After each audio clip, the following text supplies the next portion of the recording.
Olá! Hoje a gente vai mergulhar fundo numa ideia que parece complexa, mas que na verdade está no centro de tudo que fazemos no mundo digital: a soberania digital. E não vamos tratar isso como matéria vaga, não. A gente vai ver isso como um projeto, um verdadeiro blueprint para quem constrói tecnologia. Vamos lá? E tudo começa aqui com essa frase. Isso é muito mais que uma citação, sabe? É quase um grito de guerra contra aqueles sistemas que fazem a gente se sentir um invasor no nosso próprio celular, no nosso próprio computador. Essa é a ideia central que vai guiar toda a nossa conversa de hoje. E como qualquer bom projeto de arquitetura, tudo começa com um credo. Uma base de princípios, de crenças, que definem quem é que está no comando de verdade. Vamos dar uma olhada nos pilares desse manifesto. Basicamente, o que a gente vê aqui é a essência da coisa. Não se trata de pedir licença para usar o que é nosso. É sobre afirmar o controle. Quem usa é o soberano da própria máquina. E ponto.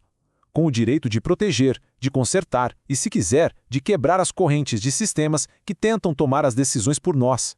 É um basta bem claro para caixas pretas e sistemas que não confiam na gente.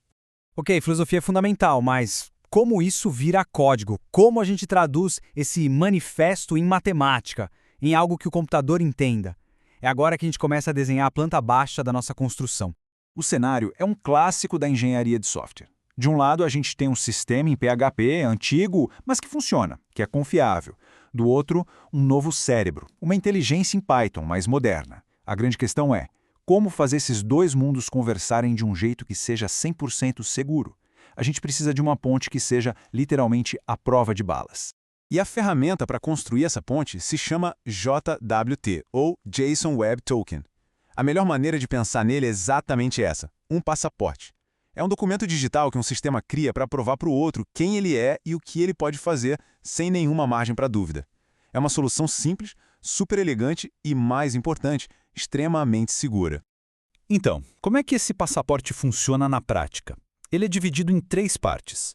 A primeira é o cabeçalho, que basicamente diz, olha, eu sou um passaporte do tipo JWT. A segunda parte é a carga útil, o payload. É aqui que está a informação importante, tipo, o usuário é arquiteto e a permissão dele é master. E aí vem a terceira parte, que é a mágica da coisa toda, a assinatura. Usando uma chave secreta, que tem que ser exatamente a mesma no PHP e no Python, é criado um selo matemático. Esse selo garante que o passaporte é autêntico e que ninguém mexeu nele no meio do caminho. Se um bit for alterado, a assinatura não bate. É uma confiança garantida pela matemática. Mas veja bem, soberania não é só sobre segurança, sobre fechar as portas. É também sobre criar valor. Agora a gente vai ver como esses mesmos princípios podem ser usados para construir modelos de negócio que são não só lucrativos, mas sustentáveis e que, acima de tudo, respeitam as pessoas. E aqui está a grande virada de chave. Pensa no desconto direto. É como encher um balde furado. O dinheiro vai embora, a margem diminui e talvez a pessoa nem volte. Já o cashback soberano é diferente. Ele pega um custo de marketing e transforma num ativo. Ele cria um saldo que pertence à pessoa, mas que só pode ser usado dentro daquele ecossistema. É um verdadeiro imã de retenção. E os números? Bom, os números não mentem. Vamos olhar para essa tabela. Com o mesmo custo de R$ 500, o desconto talvez traga uns 15% dos clientes de volta. Já o cashback, como ele cria esse ativo para o cliente, praticamente triplica essa taxa de retorno. O resultado? O faturamento que vem da segunda compra é 200% maior. Isso não é despesa, gente, é investimento com retorno matemático. E a psicologia por trás disso é genial. Sabe esse saldo no aplicativo? Os economistas têm um nome para isso: efeito posse. A partir do momento que aquele saldo aparece ali, ele é percebido como algo que já é da pessoa. Não usar aquilo se torna uma perda. E isso cria um ciclo vicioso, do bem. A pessoa compra, ganha uma recompensa, vê o saldo crescer e fica motivado para comprar de novo. Na prática, a gente está construindo um hábito. Mas toda essa soberania, seja do cliente sobre o cashback dele ou do desenvolvedor sobre o código, depende de uma cadeia de confiança. E o que acontece quando um elo dessa corrente se parte? Agora, a gente vai analisar uma história real, um caso que quase derrubou a internet inteira. Essa frase é, há muito tempo, o pilar do mundo open source. É a ideia de que, se tiver muita gente inteligente olhando para o mesmo código, qualquer falha vai ser encontrada rapidinho. Só que o ataque que a gente vai ver agora ao XEUTILS colocou essa filosofia no teste mais duro da sua história.